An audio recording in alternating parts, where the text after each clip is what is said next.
کا سلسلہ آگے بڑھائیں گے۔ خلا کی بنیاد پر طلاق لینے والی خواتین کے حوالے سے وفاقی شرعی عدالت اسلام آباد نے بڑا فیصلہ جاری کیا ہے۔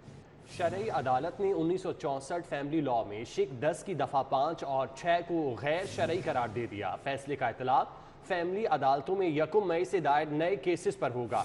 اسی حوالے سے مزید تفصیلات شاہین عتیق سے جان لیتے ہیں۔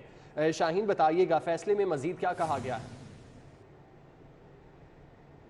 لینے والی خواتین کے حوالے سے وفاقی شرعی عدالت اسلام آباد کی طرف سے ایک بڑا فیصلہ جو ہے وہ جاری کیا گیا ہے، جس میں کہا گیا ہے کہ جو خواتین خلا کی بنیاد پر جو دعویٰ دائر کرتی تھی اور ان کو عدالت پرسنٹیج کے حساب سے واپس کرنے کا کہتی تھی، اس کو غیر شرعی جو ہے وہ غیر مؤثر قرار دے دیا گیا ہے۔ میرے پاس یہاں پر سینئر ایڈوکیٹ وسیم راجپوت موجود ہیں۔ ججمنٹ کیا ہے، اس میں مزید کیا کہا گیا ہے، وہ ہم ان سے جو ہے معلوم کرتے ہیں۔ صاحب یہ بتائیے گا کہ یہ جو ججمنٹ آئی ہے کس نے جاری کی ہے، کب اطلاق ہوگا، کیا اس میں کہا گیا ہے؟ جی بسم اللہ الرحمن الرحیم۔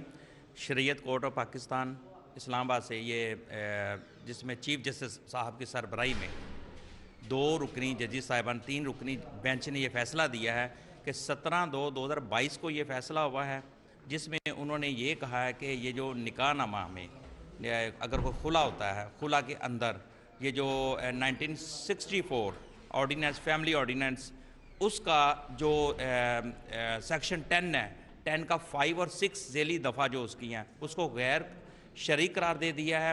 اس میں ہوتا کیا تھا کہ جب بھی کوئی عورت عدالت سے خلا لیتی تھی تو خلا کی صورت میں اس کو آنریبل کورٹ 25% یا 50% جو ڈاور اماؤنٹ ہوتی واپس کرنی پڑتی تھی۔ اس طرح کی جو شرائط تھی اس کو شریعت کورٹ آف پاکستان نے غیر شرعی قرار دے دیا، جو کہ 1 مئی 2022 سے یہ غیر مؤثر اور غیر شرعی تصور ہوں گی۔ جی آپ نے وسیم راجپوت ایڈوکیٹ ہیں، ان کا جو ہے موقف سے ان کا کہنا یہ ہے کہ جو فیصلہ شرعی عدالت کی طرف سے جاری کیا گیا ہے، اب کوئی بھی خاتون جو ہے وہ خلا کا جب دعویٰ تو اس کو شاہین عتیق بہت شکریہ۔